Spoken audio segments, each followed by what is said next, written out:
Hello, good morning to all of you. Thermodynamics चल रहा था अपना। थर्मोडाइनमिक्स का जो अपन ने लास्ट टॉपिक एंथैल्पी के बारे में अपन ने पढ़ा था, और अब जो नेक्स्ट नियम है वो होगा अपना जूल का नियम। देखो, जो नेक्स्ट टॉपिक है वो सबसे पहले इसमें एग्ज़ाम में क्वेश्चन पूछ लिया जाता है, मतलब जूल का नियम, जूल थॉमसन प्रभाव, व्युत्क्रम ताप, इनमें से एक क्वेश्चन आ ही जाता है, हर बार पूछते हैं एक। तो सबसे पहले अपन पढ़ेंगे जूल का नियम। देखो, जूल का नियम पढ़ने के लिए अपन ने क्या किया है, यहाँ पे दो बल्ब लिए, एक ए और बी, दो बल्ब लिए हैं। एक जगह थर्मामीटर लगाया, एक जगह विलोडक लगाया है। बी को निर्वात में रखते हैं और ए दिखते हैं इसमें।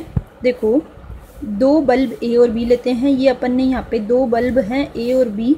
इस बल्ब को एक यहाँ पे ये एक स्टॉपर लगा हुआ है, इस स्टॉपर के थ्रू जोड़ देते हैं, जो परस्पर एक स्टॉपर के द्वारा जुड़े होते हैं। एक बल्ब ए में कोई गैस भर कर बी को निर्वात करके इन्हें जल से भरे बर्तन में रख देते हैं। देखो क्या बोल रहा है, बी को तो अपन निर्वात कर रहे हैं और ए को में कोई गैस भर के रख देते हैं और बी को निर्वात में रखते हैं।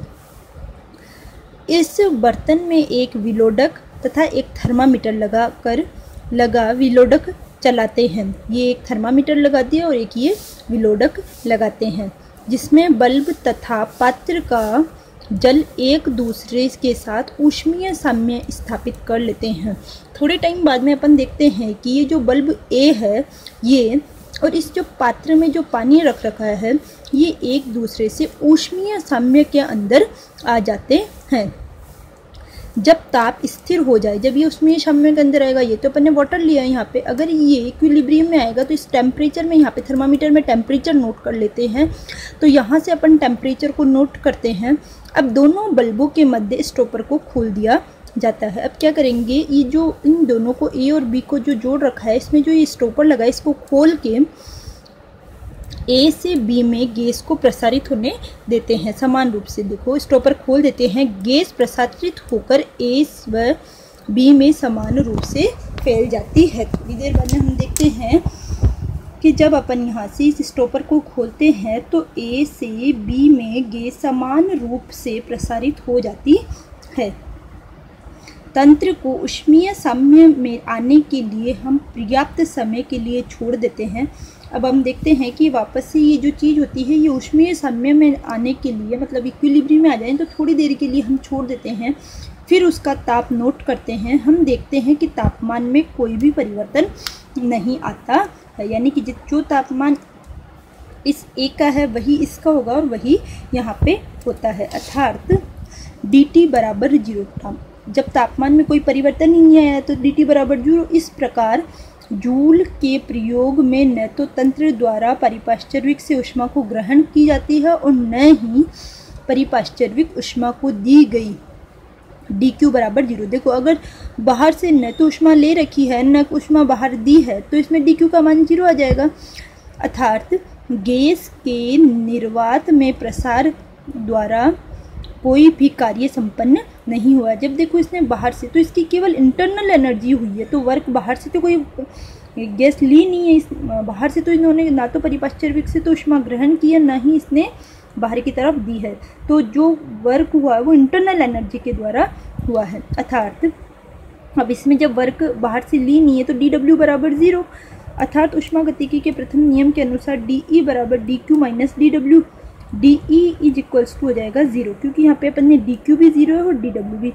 यदि किसी गैस की आंतरिक ऊर्जा, अपन ने पहले भी पढ़ा था कि आंतरिक ऊर्जा आयतन और ताप का फंक्शन होता है। देखो, E यानी इंटरनल एनर्जी, F यानी फंक्शन, T यानी टेम्परेचर, V यानी वॉल्यूम, आयतन।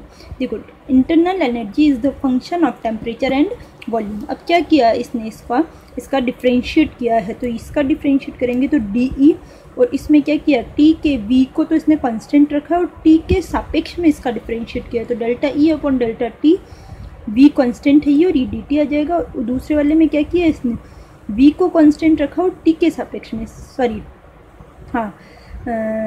T को कांस्टेंट रख दिया इस बार और V के सापेक्ष में इसने डिफ्रेंशिएट किया है, तो delta E upon delta V at constant T और dV। अब क्या किया आगे, dE equals to C V D T. देखो delta E upon delta T at constant V, अपन ने पढ़ा था कि ये सी वी के इक्वल में हो जाता है। यहाँ पे हो जाएगा सी वी और ये हो जाएगा delta E upon delta V at constant T, और ये हो जाएगा डी वी। अब देखो डी टी, जब अपन ने पढ़ा था कि इसमें टेम्परेचर जो है उसमें कोई भी परिवर्तन नहीं आता है, तो इसमें अपन ने यहाँ पे पढ़ा था कि देखो D T is equals to zero, तो यहाँ पे अपन ने D T is equals to zero रखेंगे तो ये वाली पूरी जो टर्म होती है वो ज़ीरो हो जाएगी, और D E is equals to हो जाएगा delta E upon delta V at constant T और डी वी। इसी जो ये वाला जो लास्ट इक्वेशन आया इसे हम जूल का नियम कहते हैं। नेक्स्ट जो आएगा अपने पास में वो होगा जूल थॉमसन प्रभाव या शीतलन प्रभाव। देखिए बच्चों, अपन ने 12th क्लास के अंदर भी जूल थॉमसन प्रभाव और शीतलन प्रभाव को थोड़ा बहुत 11th में पढ़ रखा है। तो होता क्या है, इसको किसको बोलते हैं जूल थॉमसन प्रभाव, कि अगर कोई भी एडियाबेटिक कंडीशन होती है तो एडियाबेटिक कंडीशन के अंदर किसी गैस को अपन उच्च दाब से निम्न निर्वात के अंदर, निर्वात मतलब जहाँ पे वायु नहीं होती है या हवा वायु नहीं होती है, उच्च दाब से निम्न दाब की ओर एक छोटे से अगर छिद्र में से निकालते हैं तो जो गैस वो ठंडी हो जाती है, अर्थात मतलब गैस का शीतलन हो जाता है। इसको अपन बोलते हैं जूल थॉमसन प्रभाव या शीतलन प्रभाव। देखिए इसके अंदर देखते हैं जूल थॉमसन प्रभाव अपन किसको बोलते हैं। देखो, रुद्धोष्म परिस्थितियों में किसी गैस का उच्च दाब से निर्वात की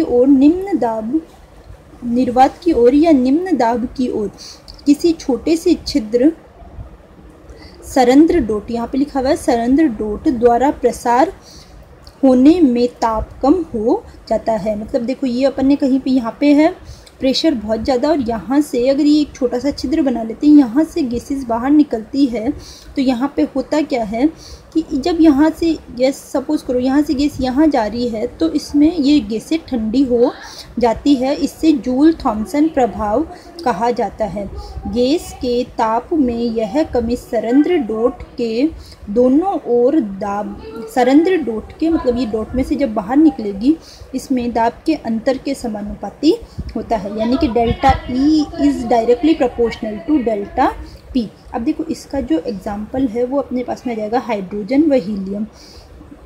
हाइड्रोजन व हीलियम के जो भी अतिरिक्त हाइड्रोजन और हीलियम के अतिरिक्त अन्य सभी गैसें यह प्रभाव दर्शाती है, और विभिन्न गैसों के द्रवण में इसी सिद्धांत का उपयोग किया जाता है। हाइड्रोजन व हीलियम के लिए न्यूनतम ताप होता है क्रमशः -80 डिग्री सेल्सियस, ये तो हो जाएगा हाइड्रोजन का, और -240 डिग्री सेल्सियस, जिससे नीचे सामान्य गैसों की भांति जूल थॉमसन प्रभाव दर्शाती है।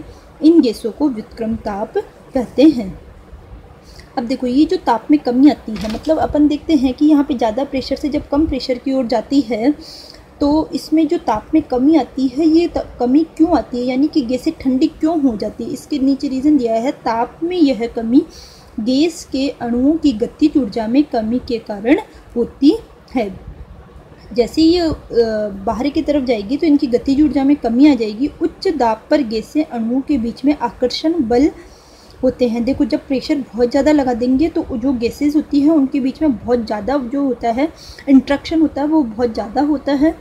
जब गैस का निर्वात या निम्न दाब पर प्रसार किया जाता है तो कुछ ऊर्जा इन वांडरवाल्स बलों को समाप्त करने में व्यय हो जाती है। जैसे ही ये इस छोटे से छिद्र में से बाहर निकलती है तो इसमें जो वांडरवाल्स बल होते हैं वो क्या हो जाते हैं, मतलब एनर्जी उसके अंदर वांडरवाल्स बलों को समाप्त करने में ख़त्म हो जाती है। इस प्रकार गैस के अणुओं की गतिज ऊर्जा में कमी हो जाती है। इस प्रकार क्या होता है, गैस के अणुओं की गतिज ऊर्जा में कमी हो जाती है और यह प्रभाव शीतलन प्रभाव उत्पन्न करता है। अब नेक्स्ट एक रहेगा आपके इसमें व्युत्क्रम ताप, उसको अपन नेक्स्ट वीडियो के अंदर देखते हैं।